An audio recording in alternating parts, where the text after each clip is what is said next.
দিতে চান না বা খেলতে চান না মেহেদী হাসান মিরাজ, সেই তুলনায় ওয়ানডে টেস্ট বিগার দুই ফরম্যাটেই সবচেয়ে বেশি মনোযোগী হতে চান।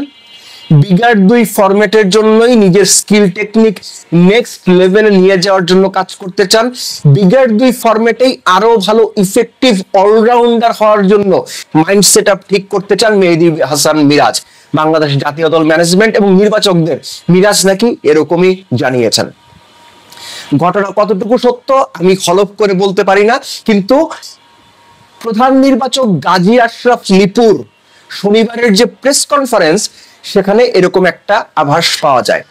প্রথমত বলে দিচ্ছি যে মেহেদী হাসান মিরাজ, তার সম্পর্কে আমি যখনই আলোচনা করেছি টি-20-র বেলায় বা টি-20-র ব্যাপারে সবসময় আমি বলেছি মিরাজের স্কিল টেকনিক কিংবা ইম্প্যাক্ট টি-20-র জন্য আইডিয়াল না। সেই তুলনায় ওয়ানডে এবং টেস্টে বাংলাদেশের টপমোস্ট প্লেয়ারদের একজন মেহেদী হাসান মিরাজ, এটা নিয়ে কোনো ডাউট নাই। সেই মেহেদী হাসান মিরাজ টি-20-তে যখন বেশি ফোকাস হয়ে যাচ্ছিলেন বা বেশি মনোযোগ দিচ্ছিলেন, কোনো পর্যায়ে গিয়ে হয়তো মিরাজের নিজের মনে হয়েছে টি-20-তে বেশি মনোযোগী হবার কারণে ওয়ানডে এবং টেস্ট, যে দুই ফরম্যাট মিরাজের সবচেয়ে বড় শক্তি, সেখানে ইম্প্যাক্ট পড়ছে, পারফরমেন্সের ইম্প্যাক্ট, এবং অনেক ভেবেচিন্তেই সম্ভবত মিরাজ আপাতত এই সিদ্ধান্তটা নিয়েছেন। যদি সেটাই হয়ে থাকে, মিরাজের এই সিদ্ধান্তকে আমি সাধুবাদ জানাই এবং স্ট্রংলি সেটাকে আমি সাপোর্ট করি। কেননা বাংলাদেশ যে ধরনের ক্রিকেট প্লেয়িং কান্ট্রি, মিরাজের মতো অলরাউন্ডার ওয়ানডে এবং টেস্টে আমাদেরকে আরো লম্বা সময় সার্ভিস দেবে, আরো ভালো পারফর্ম করবে, এটা আমাদের দেশের ক্রিকেটের জন্য খুব গুরুত্বপূর্ণ। মিরাজকে ছাড়াও টেস্ট টি-20 টিমটা দারুণ চলবে, আরামসে বানিয়ে নেওয়া যাবে, কিন্তু মিরাজকে ছাড়া ওয়ানডে টেস্ট টিম কিন্তু বাংলাদেশের জন্য বড় ইম্প্যাক্ট তৈরি করবে। সো এটা মাথায় রাখা খুব জরুরি। যেটা মূল বিষয় বলছিলাম যে মিরাজ এরই মধ্যে সোহেল ইসলামের সঙ্গে স্পিন বোলিং নিয়ে কাজ শুরু করেছেন, কেননা রিসেন্ট পাস্টে মিরাজের যে ইম্প্যাক্ট ওয়ানডে এবং টেস্টে, সেটা কিন্তু মিরাজ সুলভ না, এবং টি-20-তে বেশি ফোকাস হয়ে যাওয়ার কারণেই বাকি দুই ফরম্যাটে পারফরমেন্সের দিক থেকে মিরাজের কাছ থেকে যেটা প্রত্যাশিত সেরকম করে তিনি হয়তো পারফরমেন্স করতে পারছেন না। এটা মিরাজের নিজের কাছেও হয়তো কিছু ক্ষেত্রে মনে হয়েছে, এবং সে কারণেই তিনি তার চিন্তাটা ম্যানেজমেন্টের সঙ্গে শেয়ার করেছেন, নির্বাচকদের সঙ্গে শেয়ার করেছেন, এবং যতটুকু জানি সবাই সেটা খুব কর্ডিয়ালি বা খুব আন্তরিকভাবেই গ্রহণ করেছে। এবং যে কারণে গাজী আশরাফ লিপু প্রেস কনফারেন্সে মিরাজের এই বিষয়গুলো নিয়ে কথা বলেছেন। আমি যেভাবে বললাম অতটা হয়তো খোলাখুলি তিনি বলেননি, খোলাখুলি তার জায়গা থেকে বলার কথাও না, এবং তার কথা থেকে অনেকটা ধারণা পাওয়া যায় যে মিরাজ এখন থেকে ওয়ানডে টেস্ট এই দুই ফরম্যাটে সবচেয়ে বেশি কনসেন্ট্রেট করবেন। একটা ব্যাপার তো মাথায় রাখা খুব জরুরি যে মিরাজ এখন বাংলাদেশের ওয়ানডে ক্যাপ্টেন, টেস্ট ক্যাপ্টেন কে হবে?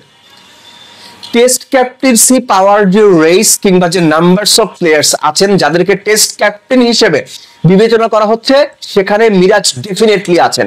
সো মিরাজ যদি টি-20 বাদ দিয়ে ওয়ানডে এবং টেস্ট নিয়ে তার ব্যক্তিগত পারফরমেন্সের কথা বলছি, সবচেয়ে বেশি নজর দেন, এবং তাকে যদি টেস্ট ক্যাপ্টেন্সি দিয়ে দেওয়া হয়, সেটা কি মিরাজের জন্য ভালো হবে না? বাংলাদেশ টিমের জন্য ভালো হবে না?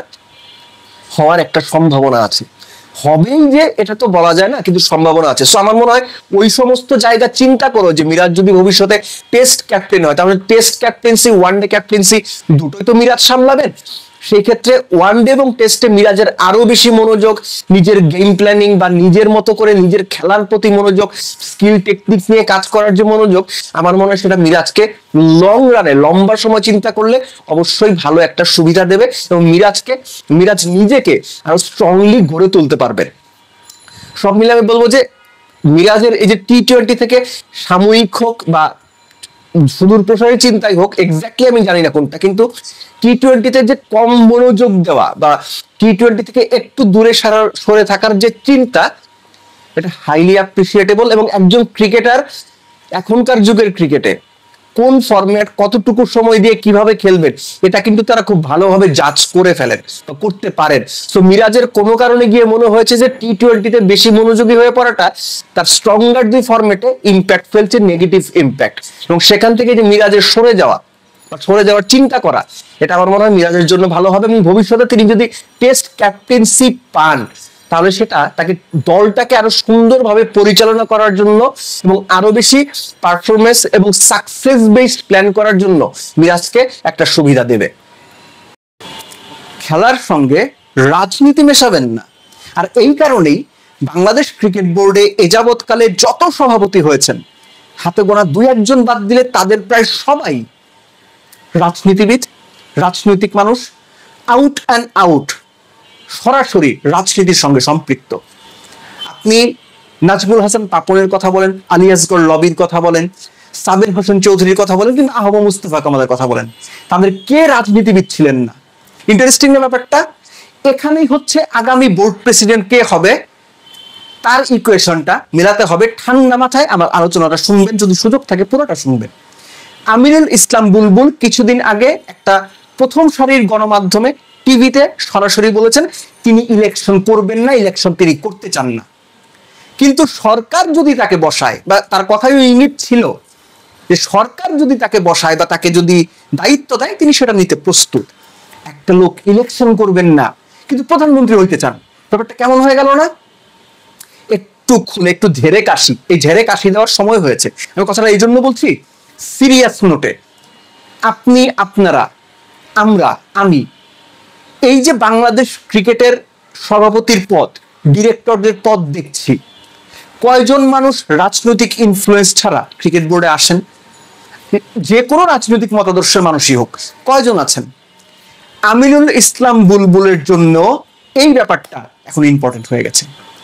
ক্রিকেট বোর্ডের আগামী নির্বাচন যত সহজ মনে হয়েছিল, যত একপাক্ষিক মনে হয়েছিল, যত সোজা মনে হয়েছিল, তার থেকে 10 গুণ বেশি প্যাচ, 10 গুণ বেশি আঁকাবাঁকা ঘটনা। আমি একটা হাইপোথেটিক্যাল সিনারিও আপনাদের দিচ্ছি। ধরেন বর্তমান সরকার, যুব এবং ক্রীড়া মন্ত্রণালয় ঠিক যেভাবে আমিনুল ইসলাম বুলবুলকে প্রেসিডেন্ট বানিয়েছে ফারুক আহমেদকে সরিয়ে, সেভাবেই তাকে ন্যাশনাল স্পোর্টস কাউন্সিল থেকে নমিনেশন দেওয়া হলো, তিনি ডিরেক্টর হলেন। অন্যান্য ইলেকশন করে নির্বাচিত ডিরেক্টররা, যেহেতু আমিনুল ইসলাম বুলবুল ইলেকশন করবেন না, অন্যান্য ডিরেক্টররা নির্বাচিত হয়ে তারা ভোট দিয়ে আমিনুল ইসলাম বুলবুলকে প্রেসিডেন্ট বানিয়ে দিলেন। ফ্যান্টাস্টিক। ফেব্রুয়ারিতে তো জাতীয় নির্বাচন হবার কথা, ফেব্রুয়ারিতে জাতীয় নির্বাচন হলো। তার 3 মাস পর যে রাজনৈতিক দল ক্ষমতায় আসবে, তারা যদি মনে করে বাংলাদেশ ক্রিকেট বোর্ডের প্রেসিডেন্ট পদে তারা তাদের রাজনৈতিক মতাদর্শের কিংবা সরাসরি তাদের রাজনৈতিক মতের সঙ্গে সম্পৃক্ত কাউকে বসাবেন, তখন কি হবে? আমি বলে দিচ্ছি কি হবে।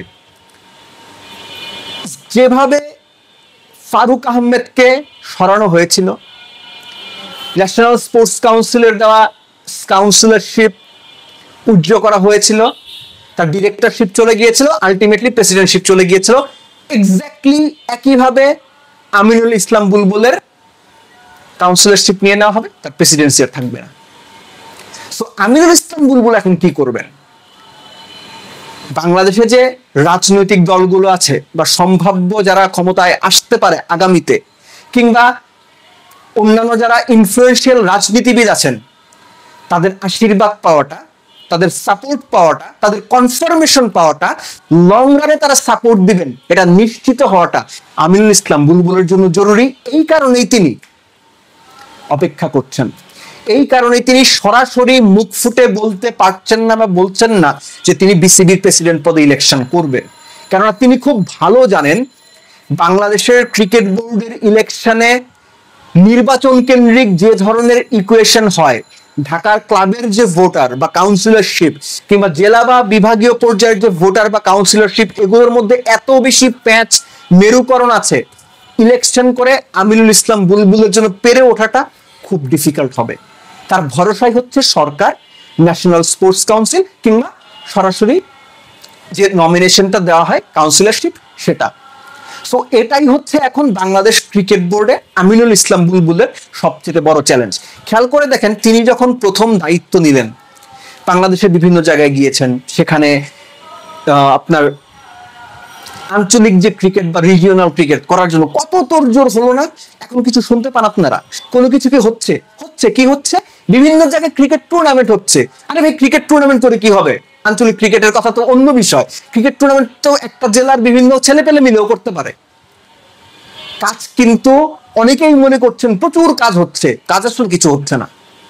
যেটা হচ্ছে সেটাও খুব সীমিত। সবকিছু আটকে গেছে বিসিবি ইলেকশন কেন্দ্রিক, সবকিছু আটকে গেছে বিসিবির ইলেকশনে। কোন পক্ষ কারা ডিরেক্টর নির্বাচিত হন, কে প্রেসিডেন্ট হন, তার উপরে আমিনুল ইসলাম বুলবুল এই রেসে প্রেসিডেন্ট হওয়ার জন্য এগিয়ে আছেন। কিন্তু প্যাচটা তো অন্য জায়গায়। আসল প্যাচটা যে আগামীতে জাতীয় নির্বাচনে যে রাজনৈতিক দল ক্ষমতায় আসবে বা যারা ক্ষমতায় আসবে, তারা কি আমিনুল ইসলাম বুলবুলকে রাখতে চাইবেন প্রেসিডেন্ট পদে, নাকি তাদের পছন্দের প্রার্থী, তাদের মতাদর্শের লোক কিংবা সরাসরি তাদের রাজনীতির সঙ্গে সম্পৃক্ত এমন কাউকে বসাতে চাইবেন? বাংলাদেশের ট্রেডিশন বলে ক্রিকেট বোর্ডে সভাপতি পদে সরাসরি রাজনীতির সঙ্গে সম্পৃক্ত এমন মানুষই থাকেন। আমিনুল ইসলাম বুলবুল তো কোনো সরাসরি রাজনীতির সঙ্গে সম্পৃক্ত না। তো এ কারণেই তার বাংলাদেশে যে সমস্ত রাজনৈতিক দলগুলো আছে, যেটা আমি একটু আগেও বললাম যে সম্ভাব্য যারা ক্ষমতায় আসতে পারে বা যে দলগুলো ক্ষমতায় আসতে পারে, তাদের নীতি নির্ধারণী মহলের সঙ্গে তার যোগাযোগ থাকা কিংবা তাদের কাছ থেকে ব্লেসিংস নেওয়া বা তাদের গ্রিন সিগন্যাল নেওয়াটা এখন সবচেয়ে বড় চ্যালেঞ্জ হয়ে দাঁড়িয়েছে তার সামনে। আমার কথা আপনাদের যদি অযৌক্তিক মনে হয় কমেন্ট বক্সে আপনারা সেটা বলতে পারেন, কিন্তু আমার কাছে ব্যাপারটা যৌক্তিক মনে হয়। কেননা ক্রিকেট বোর্ড এমন একটা প্রতিষ্ঠান বা এমন একটা অর্গানাইজেশন, যে অর্গানাইজেশনটাতে প্রত্যেকটা সরকারের একটা বড় নজর থাকে। বাংলাদেশের সাধারণ মানুষের একটা বড় নজর ক্রিকেট বোর্ডের দিকে। বাংলাদেশের সাধারণ ক্রিকেট ভক্ত না, আপামর অনেক মানুষই ক্রিকেট বোর্ড নিয়ে কিছু না কিছু তথ্য জানতে চান, শুনতে চান। সো ক্রিকেট বোর্ড কেন্দ্রিক যা কিছু হয় তার বেশিরভাগ সময়ে আমরা দেখেছি রাজনৈতিক বিবেচনায় সিদ্ধান্ত হয়েছে। সো খেলা বা ক্রিকেটটা রাজনীতির বাইরে না, এটা যারা বলার চেষ্টা করেন তারা সঠিক কথাটা বলেন না, এটা সঠিক না। শুনতে খারাপ লাগলেও এটাই হচ্ছে রিয়েলিটি, কেউ বলে না, সবাই একটু পাশ কাটিয়ে দিতে চায়। কিন্তু আমি যে রিয়েলিটির কথা বললাম, এই রিয়েলিটির সামনে আছে। এক্সপেক্টেড যে আমিনুল ইসলাম বুলবুলকে যোগ্য ক্যান্ডিডেট যদি বাংলাদেশের রাজনীতিবিদরা মনে করেন, রাজনীতি করা দলগুলো যদি মনে করেন, তাহলে তারা তার দিকে হয়তো সাপোর্টটা দিতে পারেন। কিন্তু সেটা যদি না হয়, বর্তমানে তিনি যতই কাউন্সিলরশিপ নিয়ে ডিরেক্টর হয় বিসিবি প্রেসিডেন্ট হন না কেন, রাজনৈতিক সরকার ক্ষমতায় আসার পরে তিনি আসলে থাকতে পারবেন কিনা বা তার থাকাটা কতটুকু চ্যালেঞ্জিং হবে সেটা কিন্তু এই মুহূর্তে বলা যাচ্ছে না। সো পুরো ইকুয়েশনটাই এখন যা মনে হচ্ছে ইলেকশনের সময় চেঞ্জ হবে, এবং ইলেকশনের পরে যখন জাতীয় নির্বাচন হবে, সেই জাতীয় নির্বাচনের পরে আরো বেশি চেঞ্জ হতে পারে, তার প্রবল সম্ভাবনা রয়েছে। সো বিসিবির ইলেকশনটা অন্য যে কোনো সময়ের ইলেকশনের চাইতেই একটু বেশি ইন্টারেস্টিং হতে যাচ্ছে। আমরা দেখব, আলোচনা করব এবং অ্যাবভ এভরিথিং এক্সপেক্ট করব বাংলাদেশ ক্রিকেট বোর্ডের ইলেকশনের মাধ্যমে যারা পরিচালক নির্বাচিত হবেন, যিনি প্রেসিডেন্ট নির্বাচিত হবেন, প্লিজ বাংলাদেশের ক্রিকেটটাকে আপনারা টেনে তুলুন, বাঁচান। বাংলাদেশ ক্রিকেটের অবস্থাটা অ্যাকচুয়ালি খুব একটা ভালো না, আর এই ভালো না থেকে ভালো করার জন্য যা যা করা দরকার সেটা আপনারা করেন। গণমাধ্যম কর্মীরা কি বলছে, আমি দেব চৌধুরী কি বলছি, দর্শক কি চাচ্ছে, এগুলো বিবেচনায় নিয়েন না। ক্রিকেটের জন্য যেটা ভালো, ক্রিকেটের স্বার্থে যা করা দরকার আপনারা ঠিক সেগুলোই করুন, ক্রিকেটের উন্নয়নে কাজ করুন, সেটাই আমাদের কাছে প্রার্থিত, প্রত্যাশিত।